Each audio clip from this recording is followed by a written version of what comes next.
ज्ञान देवताओं की पूजा करते हैं क्योंकि वे तत्काल फल चाहते हैं।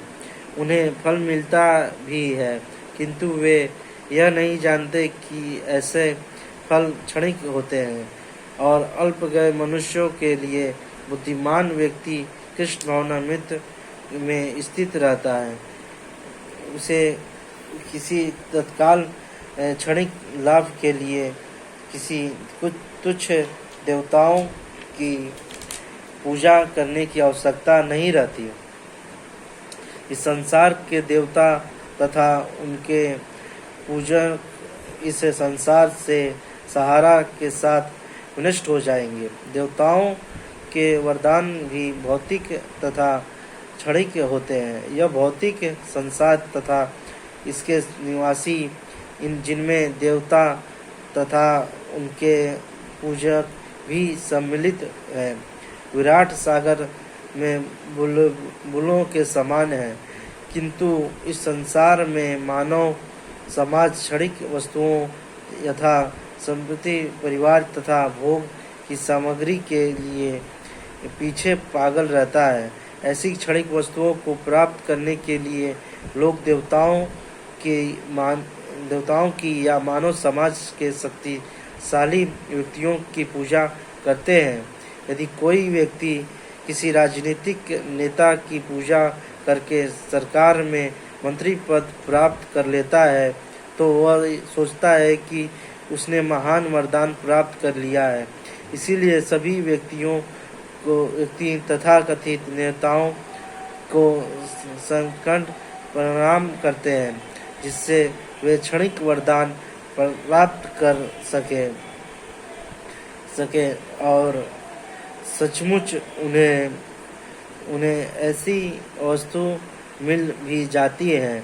ऐसे मूर्ख व्यक्ति इस संसार के कष्टों के अस्थायी निवारण के लिए कृष्ण भावनामृत में अभिरुचि नहीं दिखाते।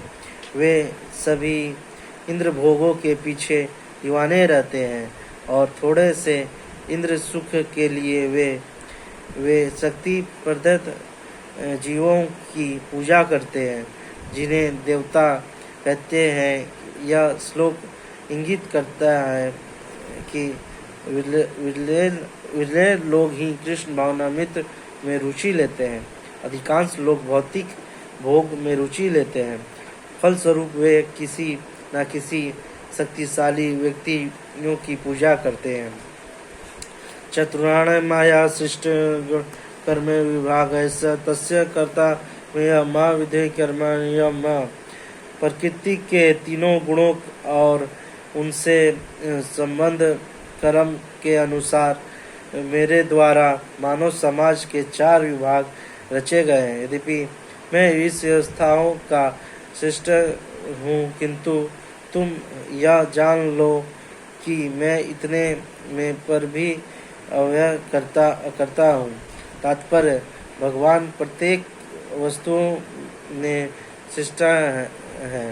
प्रत्येक वस्तु उनसे उत्पन्न है, उनके ही द्वार पालित है और प्रलय के बाद प्रत्येक वस्तु उन्हीं में समा जाती है। अंत में वे ही वर्णाश्रम व्यवस्था के सन्नाटा है, जिसमें सर्वप्रथम बुद्धिमान मनुष्यों का वर्ग आता है, जो सत्वगुणी होने के कारण ब्राह्मण कहलाते हैं। द्वितीय वर्ग प्रशासक वर्ग का है, जिन्हें रजोगुणी होने के कारण क्षत्रिय कहा जाता है। वणिक वर्ग या वैश्य कहलाने वाले लोग रजो तथा तमोगुण के मिश्रण से युक्त होते हैं और शूद्र या श्रमिक वर्ग के लोग तमोगुणी होते हैं।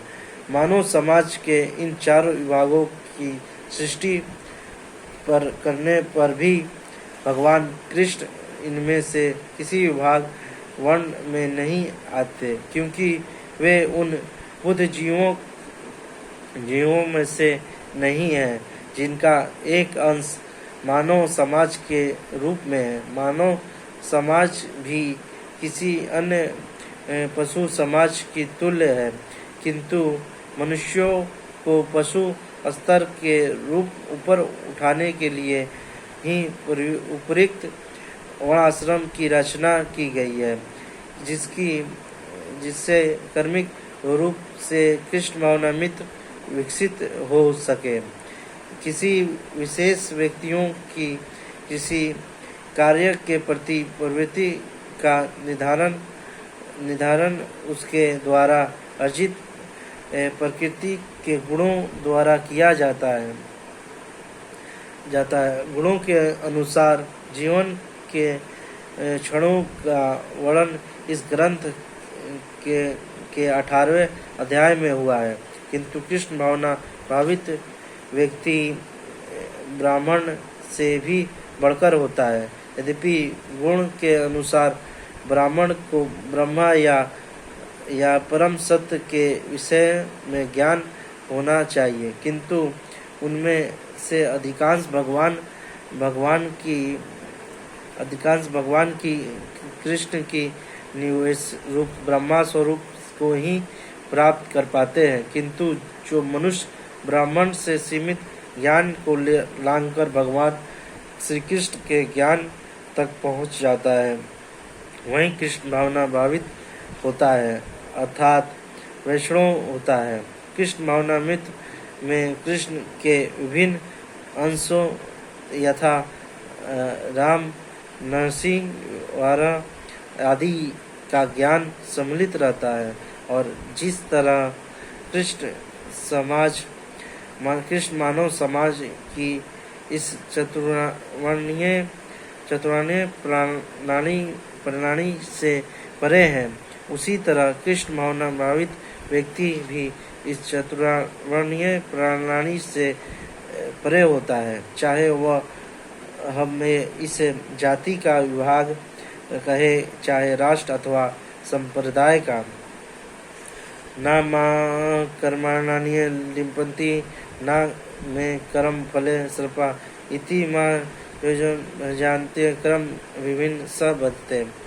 मुझ पर किसी कर्म का प्रभाव नहीं पड़ता, न ही कर्म फल की कामना न करता हूँ। जो मेरे संबंध से मैं इस सत्य को जानता है, वह भी कर्म के फल के पास में नहीं बदता।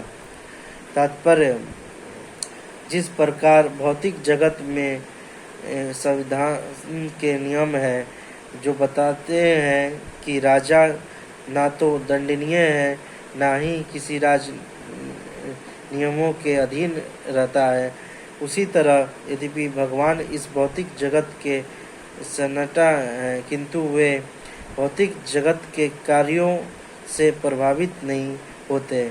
सृष्टि करने पर भी वे इसके प्रतीक रहते हैं, जबकि जीवात्मा भौतिक कार्यकल्पों के सकाम कर्मफलों में बंधी रहती है, क्योंकि उनमें प्राकृतिक साधनाओं पर प्रभुत्व दिखाने की प्रवृत्ति रहती है।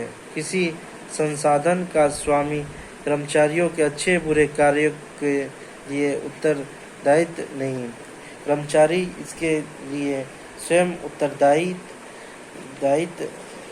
है।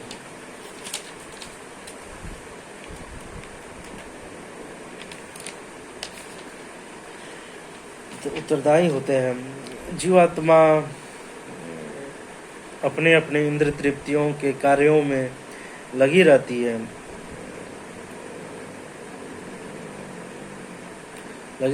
किंतु यह कार्य भगवान द्वारा निर्दिष्ट नहीं होते। इन तृप्ति की उत्तरोत्तर उन्नति के लिए जीवात्मा इस संसार के कर्म में प्रवृत्त है और मृत्यु के बाद स्वर्ग सुख की कामना करती रहती है। स्वयं में पूर्ण होने के कारण भगवान को तथाकथित स्वर्ग सुख का कोई आकर्षण नहीं रहता। स्वर्ग के देवता उनके द्वारा नियुक्त सेवक है।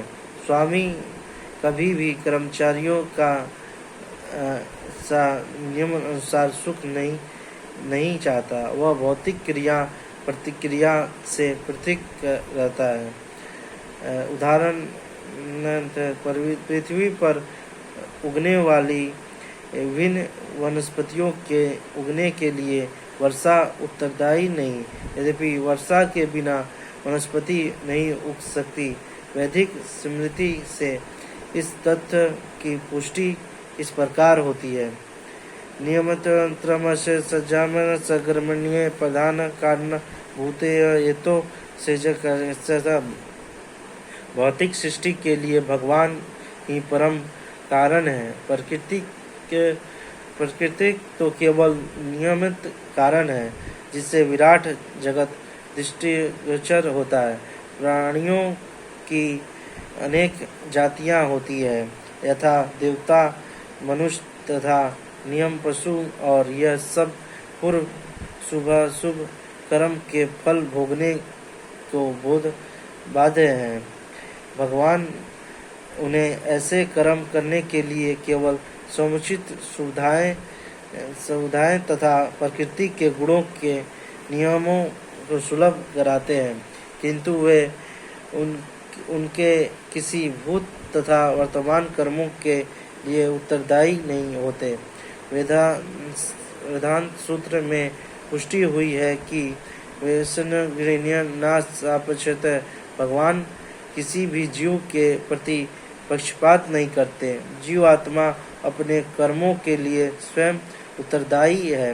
भगवान उसे प्रकृति अर्थात रंगीज्ञा शक्ति के माध्यम से केवल सुविधा प्रदान करने वाले हैं। जो व्यक्ति इस कर्म नियम की सारी बारीकियों से भली भांति अवगत होते हैं, वे अपने कर्मों के फल से प्रभावित नहीं होता। दूसरे शब्दों में, जो व्यक्ति भगवान के इस दिव्य स्वभाव से परिचित होता है, वह कृष्ण भावनामृत में अनुभवी होता है। अंत में उस पर कर्म के नियम लागू नहीं होते। जो व्यक्ति भगवान के दिव्य स्वभाव को नहीं जानता और सोचता है कि भगवान कार्यकल्पों समान व्यक्तियों की तरह कर्म फल के लिए होते हैं, वे निश्चित रूप में कर्म फल में बंध जाता है।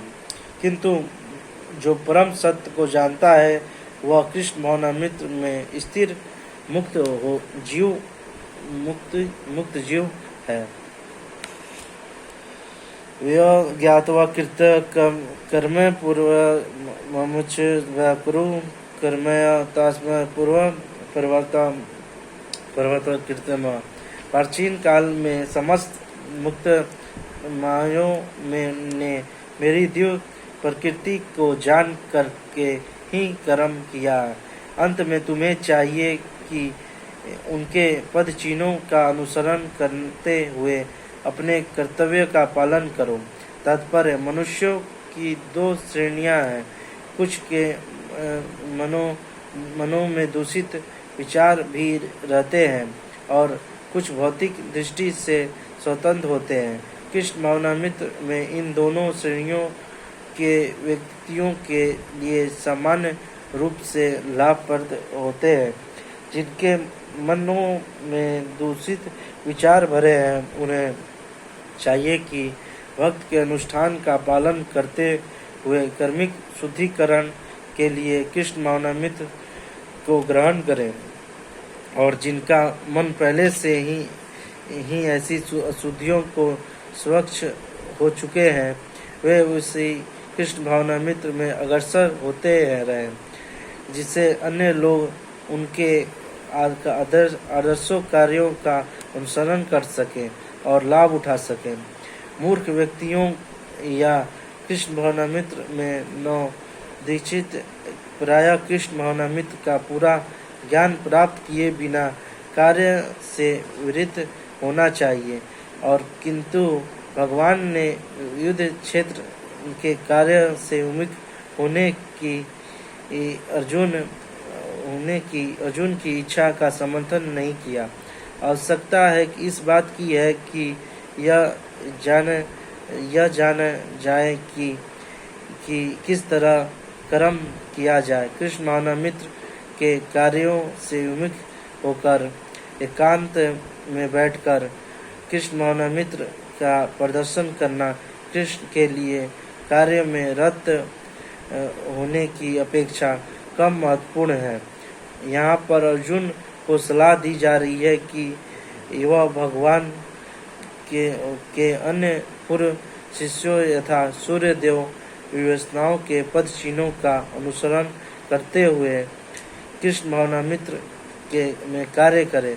अंत में वे उसे सूर्य देव के कार्यों को संपन्न करने के लिए आदेश देते हैं, जिसे सूर्य देव ने उनसे लाखों वर्ष पूर्व सीखा था। यहाँ पर भगवान कृष्ण के ऐसे सारे शिष्यों का उल्लेख पूर्ववर्तियों मुक्त पुरुषों में रूप में हुआ है, जो कृष्ण द्वारा नियत कर्मों को संपन्न करने में लगे हुए थे।